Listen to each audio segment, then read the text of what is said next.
भारताच्या ऑपरेशन सिंदूर कारवाईवर राष्ट्रवादीचे नेते शरद पवार यांनी जोरदार प्रतिक्रिया दिली आहे. आपल्या संयमाला कमजोर समजणाऱ्यांना अखेर धडा शिकवला असं वक्तव्य त्यांनी केलं. देशाच्या सुरक्षेचा प्रश्न आल्यास कठोर निर्णय घ्यावाच लागतो असंही त्यांनी स्पष्ट केलं. पवारांच्या या वक्तव्यानं राजकीय वर्तुळातही खळबळ उडाली आहे. पाकिस्तानला प्रत्युत्तर देणं गरजेचं होतं असं सांगत त्यांनी केंद्र सरकारच्या निर्णयाचं अप्रत्यक्ष समर्थन केलं.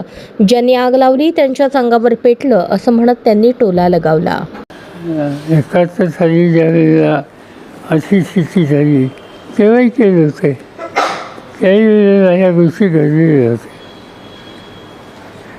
आणि हा एवढा सगळा दहशतवाद्यांचा हल्ला झाल्याच्या नंतर कुठल्याही देश वाढीची भूमिका घेऊ शकत नाही आणि त्यामुळे आपल्या आर्म फोर्सेसने आणि प्रधानमंत्र्यांनी जी काही निर्णय घेतले ते योग्यच होते.